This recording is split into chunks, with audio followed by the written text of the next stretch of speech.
Welcome to the Deep Dive. Today we're taking a high-speed look into software infrastructure. It's really one of the engines driving this current market rally, wouldn't you say? Absolutely. It's critical. And our mission here is to get you, the listener, past the headlines.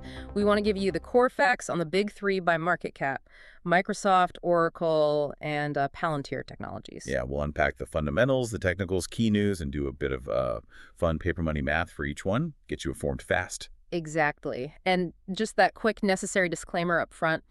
We're looking at the data here for informational, journalistic purposes. It's all straight from the sources we analyzed. Definitely not investment advice. We're just exploring the numbers and the context. Got it. Duly noted. Let's kick things off with the absolute giant, the company that just recently broke, what, $4 trillion? Microsoft, Yeah. MSFT. Yeah, Microsoft. It really defines that mature, high-growth category. Market cap, like you said, $4.03 trillion. Just colossal. But what's interesting even at that size is the premium valuation. A $4 trillion company still getting premium pricing. So what are the valuation numbers telling us? What signals that confidence? Well, PE ratio is 39.74, which is high, no doubt. But look at the forward PE, it drops quite a bit, down to 29.61. Okay, so analysts are expecting earnings to keep climbing pretty strongly then to justify that current price. That's the implication, yeah. And the PEG ratio, 2.38, sort of backs that up. It suggests, mature growth, but still seen as premium and somewhat sustainable. And I imagine the financial health looks pretty solid to support that premium too. Oh, absolutely. Fortress-like is a good word. Their efficiency numbers are just stellar. Right. Profit margin, 36.15%, operating margins over 45%, return on equity, 33.28%. Really strong. Wow. And the balance sheet, very low debt. Debt to equity is just 0.33. And liquidity is great. Current and quick ratios, both around 1.35. They definitely have the financial muscle. And that financial power lets them make those big strategic plays, like the one dominating recent news. I mean, that surge past $4 trillion, a lot of that has to be tied to AI, right? Specifically sorting out their stake in OpenAI. Exactly. The sources confirm Microsoft now holds a hefty 27% stake in OpenAI after that whole restructuring deal into a for-profit entity. That kind of stability, that deep tie-in with the leading AI lab, that gives investors huge confidence for future growth. You definitely see that confidence reflected in the analyst ratings. The consensus score is incredibly bullish. It's 1.12. And remember, folks, 1.0 is basically a unanimous strong buy. Right. Their average target price is up at $628.90. That's, well, quite a bit higher than the current close of $542.07. And just a heads up for everyone tracking this, Microsoft's earnings are actually due tomorrow morning, October 29th. Now, looking at the technical chart, the stock's performance has been really solid, up, 27.63% over the past year. But here's where we need to inject a little caution. The RSI, the Relative Strength Index, it's sitting at 73.06. Okay, and for those who don't track technicals daily, what does an RSI above 70 usually suggest? It suggests the stock is technically overbought, which, shows strong buying pressure, but it's often a signal technicians watch for a possible short-term pullback or maybe just some consolidation, especially since it's trading so close to its 52-week high of $555.45. Right. But despite that short-term flag, the overall trend, long-term and even short-term, is strong. Price is well above its 20-day and 200-day moving averages. All right, let's do that paper money math. So you put $5,000 into MSFT exactly 1 year ago.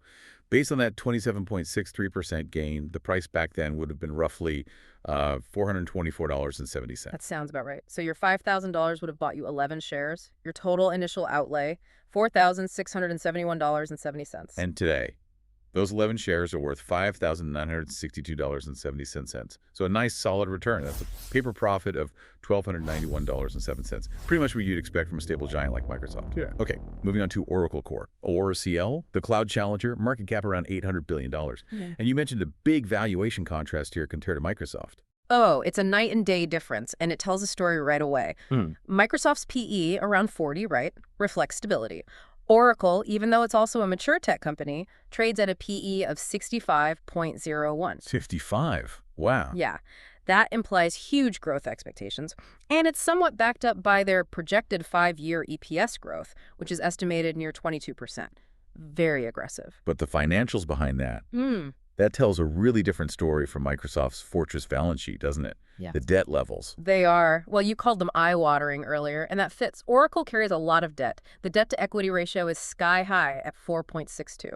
Okay, break that down. What does a debt-to-equity ratio that high mean in simple terms for listeners? It means the company relies heavily on borrowed money, on debt, to fund its assets and growth, much more than on money from shareholders, the equity part. So while Microsoft uses just 33 cents of debt for every dollar of equity, Yeah. Oracle uses $4.62 of debt for every dollar of equity. It's a huge difference in strategy. Liquidity is also much tighter. The current and quick ratios are low, down at 0.62. However, that high leverage does create a bit of a statistical quirk.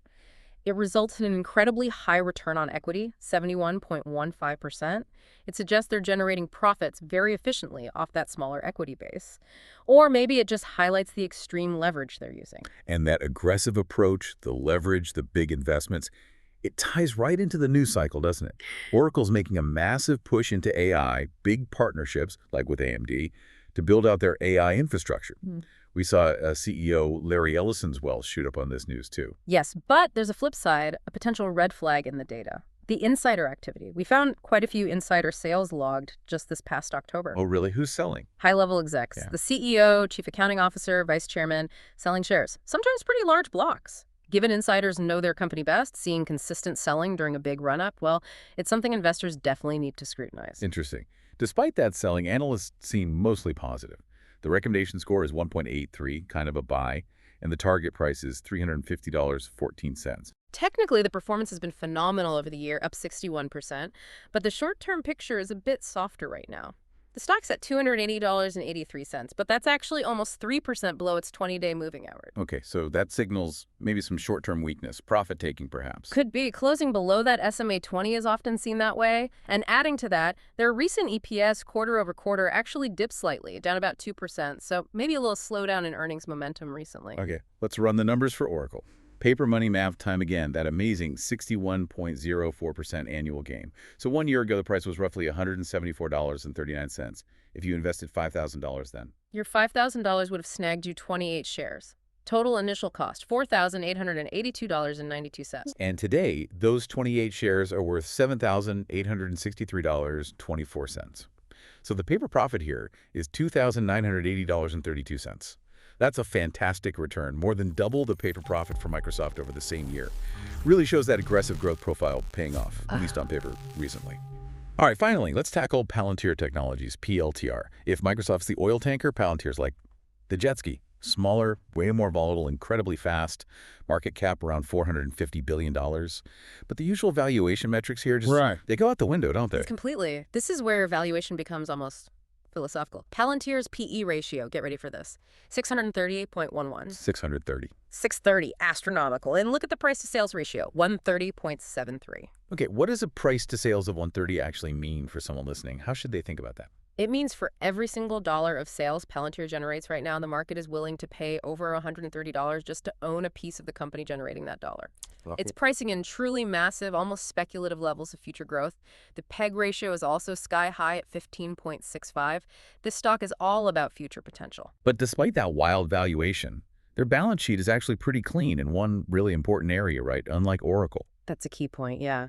Palantir has almost zero debt. Debt to equity is just 0.04, superb liquidity too. Current and quick ratios are way up at 6.32. Plus, their gross margin is the highest of the three we looked at, 80%. So when they do make a sale, they keep a lot of it as gross profit. And the recent growth numbers reflect that explosion. Absolutely. EPS quarter over quarter jumped 129%. Sales quarter over quarter up 48%.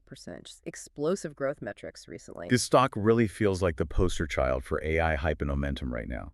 Year-to-date return over 150%. And the 3-year performance is, what was it, over 1,000%. An incredible 2187.09% over 3 years, yeah. And the news catalysts are all about AI deals, that Nvidia partnership, big government contracts like the one with Poland. CEO Alex Karp is always in the news talking about the AI arms race. The charts must look like a rocket ship then. Pretty much. And the volatility measure, beta, confirms it, 2.62. So it moves, on average, more than 2.5 times as much as the overall market. Very volatile. It's trading strong right now, $189.60, just a hair below its 52-week high of $192.83. But here's where it gets really interesting, a bit of a conflict. The analysts, they don't seem quite as convinced, do they? Their average recommendation is the least favorable of the three stocks we looked at. It's 2.86, which is kind of a mixed hold-sell rating. Exactly. And their average target price, $158.76, is actually below where the stock is trading right now. Right. Which strongly suggests the market, the collective traders and investors are pricing in future potential much, much faster and more aggressively than the professional analysts feel comfortable modeling right now. Yeah. And just like Oracle, we see that pattern again. Consistent, persistent insider selling reported, key figures selling shares across multiple dates. Okay, final paper money math. Let's use that absolutely stunning 335.26% annual performance for PLTR. We estimate the price a year ago was way down around $43.56 if you dared to put $5,000 into this volatile name back then. Well, that $5,000 would have bought you 114 shares. Initial investment, $4,965.84. Just under the $5,000. And the result today.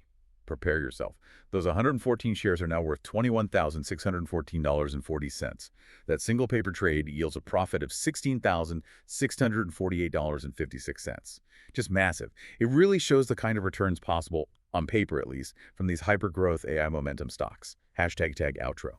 So we've definitely mapped out a clear spectrum here today. You've got Microsoft, the stable, profitable giant using its OpenAI connection to keep that premium valuation, all backed by a rock-solid balance sheet. Then there's Oracle, the challenger running on high debt, delivering explosive returns recently, but raising some questions with that leverage and the insider selling. Right. And finally, Palantir, the pure momentum play. Just astronomical performance fueled by future expectations, sky-high valuation, intense speculation, but surprisingly good liquidity. Yeah. And the real aha moment for me, looking at these side by side, is that huge inverse relationship we saw between traditional valuation metrics and recent stock performance. Absolutely unavoidable. The stock with the highest PE, Palantir at over 600, delivered that incredible 335% paper profit.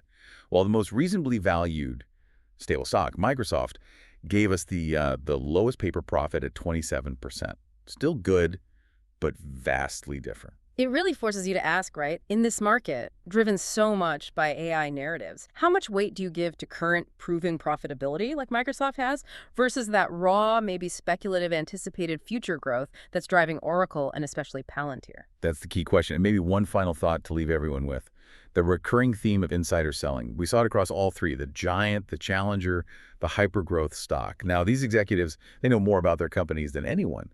So what does it signal, if anything, that they're consistently selling shares even amidst this massive AI-fueled rally? Is this sustainable long-term? That's the multi-trillion-dollar question, isn't it? Something to definitely mull over.